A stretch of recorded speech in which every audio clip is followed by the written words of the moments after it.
Mel Kiper has the Bears going offensive line, and the mock drafts are all over the place. Nothing like having conflicting mocks. Let's talk about all that more in today's episode of the Windy City Breeze Sports Talk Daily. Let's go.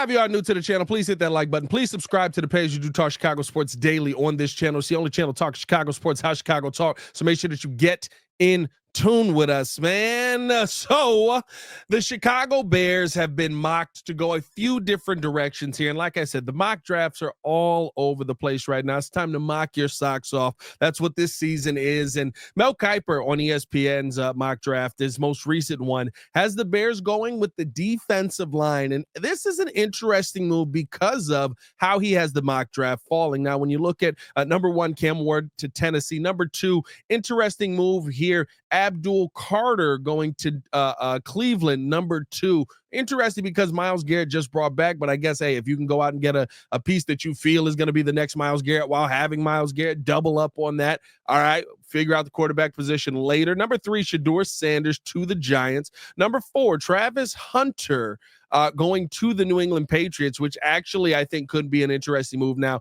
especially with the fact that they haven't had a wide receiver. They need wide receiver and they need DB. We know the want to for Travis Hunter to play both sides of the ball there. Maybe get some opportunity to do that in New England. Number five, Mason Graham. Now, all the hype, all the we're going offensive line. We don't want to go all in on the defensive line here. Mel Kiper says, I'm not buying it. Mason Graham, 5 to Jacksonville here. 6, Ashton Genty to the Las Vegas Raiders. So get off my back.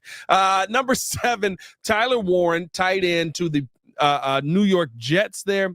Number 8, Jalen Walker. And this is where it kind of starts to get interesting. Number 8, Jalen Walker, linebacker out of Georgia. Not a bad name to go get out of Georgia there at 8. But 9, Jackson Dart to the New Orleans Saints. He likes the fact that Jackson Dart seems to be gaining some appeal and climbing up the chart. The first round buzz for Jackson Dart seems to continue to grow. Could he be one of those top 10 guys? And then number 10, he has the Chicago Bears taking Michael Williams, outside linebacker, basically defensive line, defensive end, I should say, out of Georgia. He said, I've gone offensive line for the Bears in both of my previous mocks, but that box was checked in free agency. Chicago traded for guards Joe Thuney and Jonah Jackson, then signed center Drew Dahlman, while the Bears also had Adeo Odengbo and Grady Jarrett on the defensive front. They could still use someone like Michael Williams coming off the edge. They ranked in the middle of the pack last season in sacks, 40, but we're 24th in pass rush win rate. Williams is a prospect who can beat blockers with his speed and power. He missed time with an ankle injury early in the season, but still picked up 5 sacks, given a little more time to develop. He could be a really solid edge rusher. Now, listen, I like Michael Williams. I think that he is going to be a baller in this league. To me, he's somebody who feels more of a mid to a late first round type of pick, but maybe by the time we get to the end of this draft process, he moves up the board. He's flying up the board, and we're talking about Michael Williams as one of those top pieces that is out there. Here's my problem with this, right?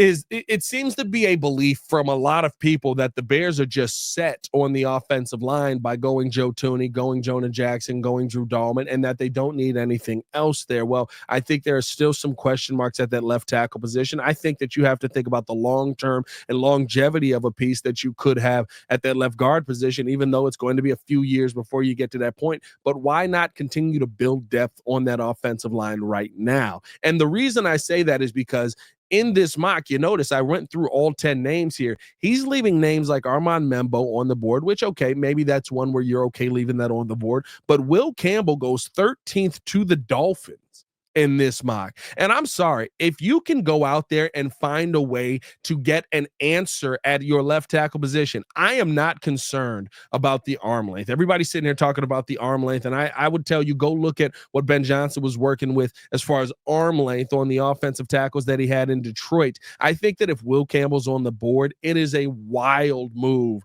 to not take him. And just because you feel that maybe he's going to end up being a guard at the NFL level, no, you work this young man out as a tackle. You allow him to prove, and I love what he said, right? put the tape on and you tell me that I'm not an offensive tackle at the NFL level. To me, Will Campbell has the aggression, has the footwork, has the speed, has the strength to be an NFL tackle. Now, does he have the arm length? No. Okay. Is the arms a little shorter? Sure. But are we talking about somebody who can get into the chest of the defender before the defender has an opportunity, who has that who has that long arm that he can use to create some space there and turn a defender around? The control that he's able to use that we've seen out of him for 3 years in college now, all of a sudden that's just all going to go away when he gets to the NFL level. That's just something that I don't believe. I don't buy. I think that Will Campbell can be a left tackle. And if you have that opportunity to take this guy at 10 with Mason Graham off the board, how do you go in a different direction, especially when you finish this out as he could be a really solid edge rusher? At 10, I'm not looking for solid. And I think I'll say this. I think Mel Kiper is being a little tongue in cheek here. I think he's going to be much more than solid. But at 10, I'm looking for an impact playmaker. And you're telling me that's not Will Campbell? I can't follow Mel Kiper down this line of thinking. I think that he's absolutely out of his mind on this one. I think that you're leaving too many top talented players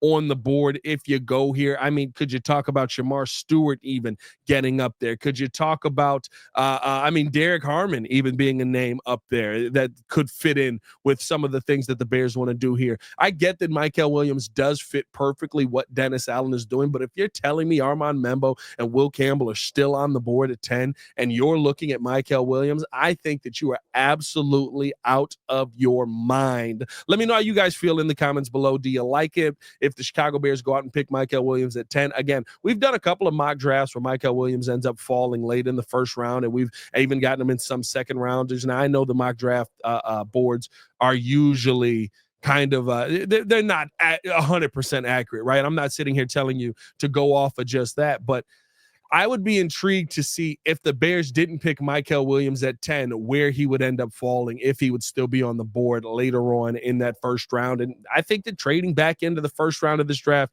is not something that the Bears are fully out on here as we continue to move down this process. But let me know how you guys feel in the comments below. That was Mel Kiper's mock. Now I want to talk about the PFF mock draft. But first, hit that like button, subscribe to the page, leave a 5-star review on the podcast side, man, and make sure that you guys are tapping in with all of the Breeze platforms, all the platforms that I'm on, man. I appreciate you guys for showing love, and make sure to show some love in the comments. Drop a bird down in the comments, man. Now, PFF going a completely different direction here. I mean, I thought this one was interesting, talking about the biggest needs that Chicago Bears have after free agency here, and they've got the running back as the number one thing that the Chicago Bears still need here. And I don't follow that line of thinking either. I do think that you need some running back help, but of course the name that they bring up is Ashton Jeanty. If Ashton Jeanty falls to pick number 10, it's hard to imagine Chicago would pass on him. Even if he doesn't, this is a fantastic draft class with multiple potential running back starters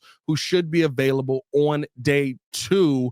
But how they have the Bears mock set, apparently he did not fall to the Chicago Bears here, and the Bears ended up going with Malachi Starks. Now, the safety position is an interesting one here. When you look at Malachi Starks, number 10, to me, just way, way too high to be even looking at the safety position. How are you looking outside of the trenches? It makes no sense for what the Bears are looking to do right now. I don't think that this has any validity when you talk about the path that the Bears have been on here. Now, if you want to have the running back conversation, I'd be more willing to have that conversation than to sit here and talk about safety coming in at number 10. He does have the Bears eventually taking a running back in the 3rd round. Cam Scatterbo out of Arizona State, he has the Bears getting. He has the Bears going Malachi Starks, Tyleek Williams in that 2nd round, Trey Amos in that 2nd round as well. So going big in the DB market yet again, and then going halfback in the 3rd round. But again, just doesn't make a lot of sense to me when you talk about the Bears needing a running back, but then they go safety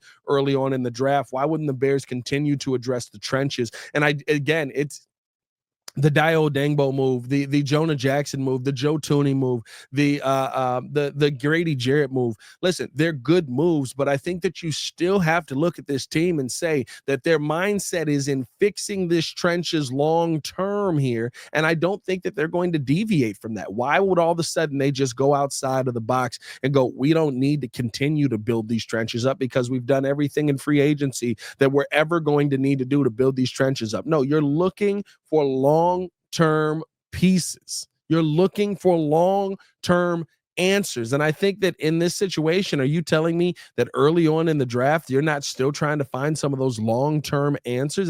It doesn't make sense. Long-term answers, I should say, in the trenches, it doesn't make sense. Now, it does depend on how the draft is going to fall for you, who you're going to go after, but there's multiple edge rushers that I think are going to have a ton of first-round grades on and first-round talent on them at 10. There's multiple pieces that I think when you look on this offensive line, you could feel really good about at 10. And it seems like Armand Membo and just about every mock is going to be down. And I know people are sitting there going, oh, Patty only played right tackle in the NFL. Why would you move him to left tackle in the NFL? Because it feels like a lot of teams believe that he has the ability to do so. And if I'm taking a tackle top 10, guess what? I probably want to pay him that top 10 money and move him to the side that's going to make the most sense for him. When we had Jordan Reed on, when we had a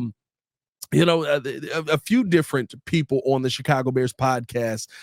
We've had just about everybody say that no, Armand Membo will be able to switch from that left side to the right side fairly easily, and it's not going to be a big adjustment for him coming into the NFL and switching. And plus, it'll make it easier for him because it will be the first thing that he's doing at the NFL level. Now, I get it. I'm not big on just taking guys and moving them all around, but again, I would rather have that experiment happen where you have to rely on this new coaching staff that we built than go out there and try and put together this hodgepodge of just, oh, we're just going to find the right guy there at the safety position because maybe Jaquan Brisker is not going to be the answer long term, or, we're looking in the DB market yet again. No, we're not there yet.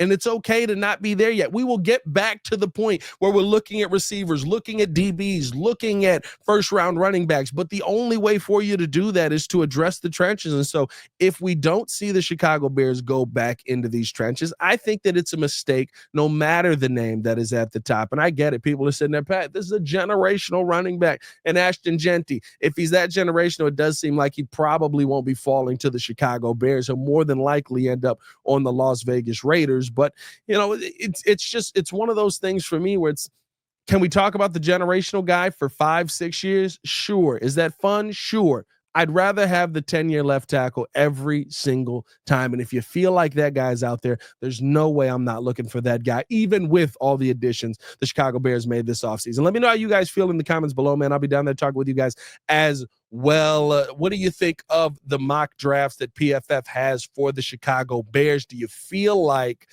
these mock drafts make sense for the Bears, or do you feel like Mel Kiper and PFF are a little bit off of their rocker on this one? As always, man, it's your boy Pat, the designer, back at it again. Y'all stay safe out there, Chicago. Bed down. One love. Peace.